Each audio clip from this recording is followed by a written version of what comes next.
One of the most important things, because the subconscious mind really has fundamental programs of life that we acquire from our parents, our family, our community between the last trimester of pregnancy and the first 7 years. So this is why nature created the first 7 years of a child's life to download how to be a member of a family and a society and a culture by strictly observing other people. It's actually a brain function. It's a equivalent of hypnosis. Yes. Okay. So the fundamental programs of your subconscious are not yours.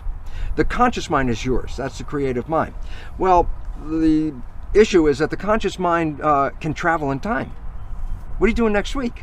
Yeah. Your mind lets go of the moment, goes to next week. What'd you do last week? Lets go of the moment, and you move into last week. Or I say, Ty, think of something in your head, and the moment you're thinking, you're not paying attention. Well, this is what the function of the subconscious comes in. When you're not paying attention, you go to autopilot. So it's not like you're walking down the street and you have a thought and then stop. Like that. No, you continue walking. Yeah, but you're not paying attention. So it's a subconscious that does all the jobs from walking to driving the car. And so why is this relevant? Because when we're not paying attention and we default to the subconscious, we play the programs that are in the subconscious. And then I go, yeah, but the programs in the subconscious are primarily not yours. They came from other people. And most of them, as psychologists tell us, most of the programs we get are disempowering, self-sabotaging, and limiting. And Yes. the relevance about that is this. If I'm going to play those programs, then by definition, I'm going to be shooting myself in the foot. The reason why you play the subconscious programs is because the conscious mind's engaged with thinking, which is 95% of the time or more. And that means 95% of your behavior is invisible to you. And why I really wanted to emphasize this so much is this, because we believe we're victims.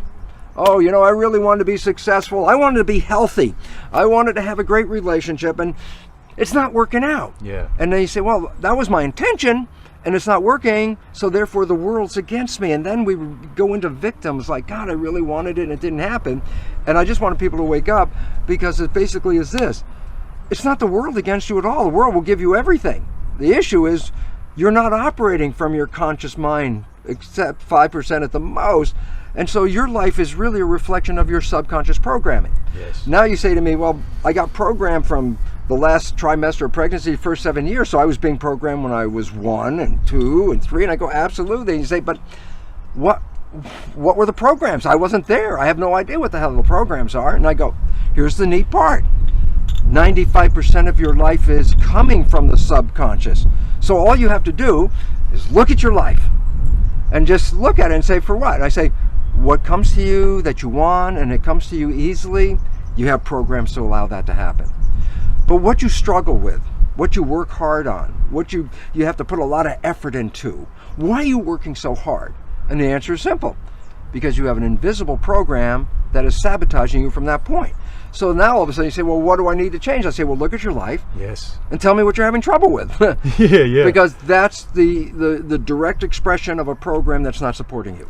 There's always been a belief that the conscious and the subconscious minds are one and the same. So if I educate my conscious mind, then my subconscious mind should automatically know what the heck I just did. Yeah. Right? So then I say, well, yeah, guess what? How many self-help books did you read? And I go, oh, I read all these self-help books. I say, now that you read them, did your life change? And the answer is, no, not really.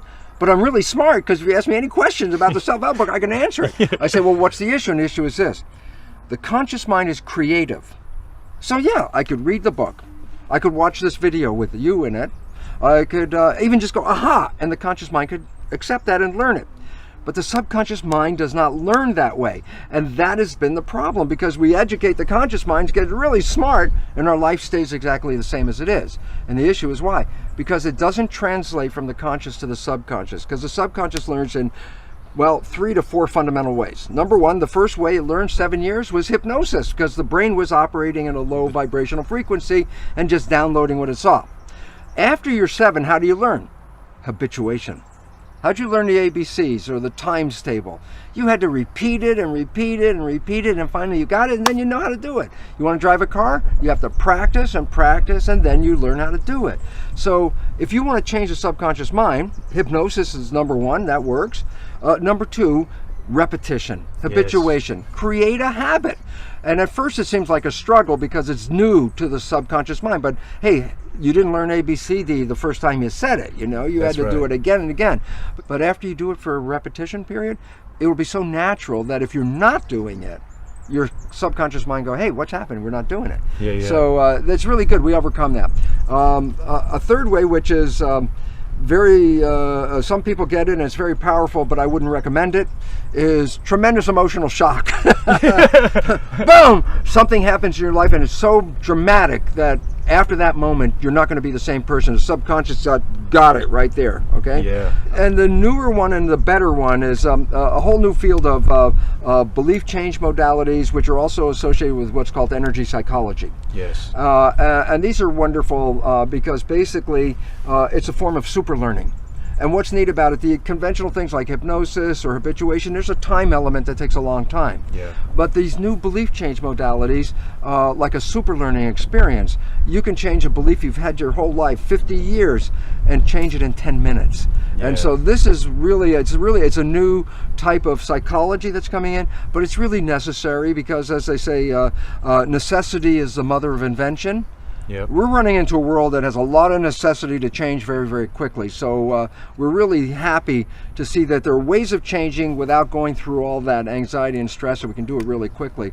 My favorite one is the one that I use because I'm most familiar with it, but there's many of them in my books. I give a whole list, but the one I use is called Icke, like the abbreviation of psychology. Yeah. It actually represents psychological kinesiology. Yeah. And it's an exercise where you get your right and your left brain hemispheres to work in harmony, which they don't do on a normal day-by-day basis.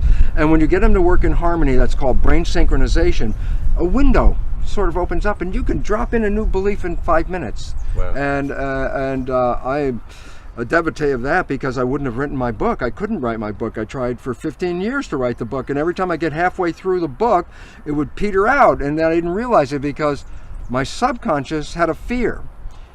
At the time, was a respected scientist, and I said, well, if you write this book and you bring in consciousness and spirit into the book, all your colleagues are going to shun you. So my subconscious was doing me a favor. It says, you don't want to do this because this will invalidate you, it's like kill you. So my subconscious programming, working 95% of the day, would sabotage the writing. What I ended up doing was changing the belief about that. And then the book came out, it was just like, it just flowed right out. Wow. Within a few months, the whole thing was really done. It's really fun because you say, well, what if you can release these programs? And that's the story of the Matrix, where I say, well, I take the red pill, I get out of the program. And then I say, yeah, but in real life, every time we've taken the red pill, I say, what's the red pill in real life? And the answer is falling in love. Falling in love with the person, or falling in love with your creativity, or whatever it is, falling in love. Because when you fall in love, what you're doing is so captivating and so engrossing and so desirable, you don't let your conscious mind wander. So the first time in your life, your conscious mind's staying present. And I said, well, why is that important?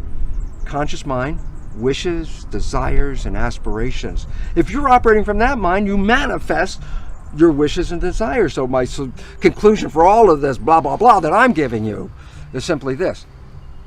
What if you go into the subconscious mind and change the programs in the subconscious mind so they reflect the wishes and desires of your conscious mind? What would that mean? And I tell you what it means.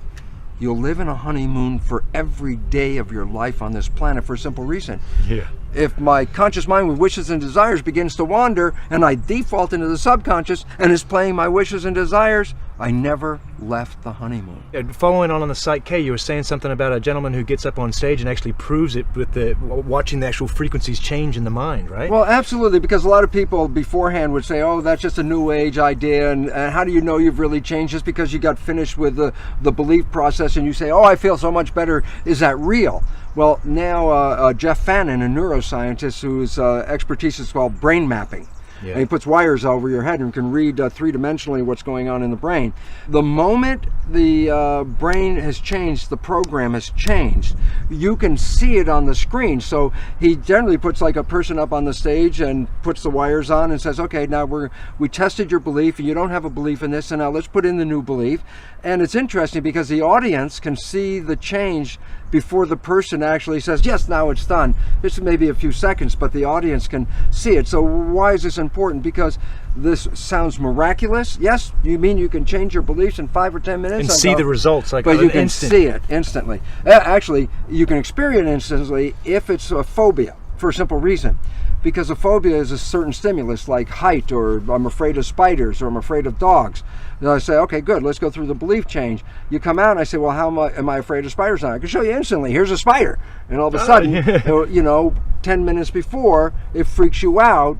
Now it's like, oh, all of a sudden your complete biology changed. So you can see that. But a lot of people's beliefs involve something dynamic. They have to do with relationship to others and people or jobs. So they actually have to go out and then they look back and go, whoa, this is so different than it was before. Most people's stresses are not real immediate emergency stresses at all. They're beliefs of a fear. That they won't have something, they won't have a job, they won't have food, they won't have a friend. And it's not that they don't have them right now. They're thinking about, oh, if that happens. And that's where the stress comes from. And that's why 90% of the people are in fear, because they recognize that their future is uncertain.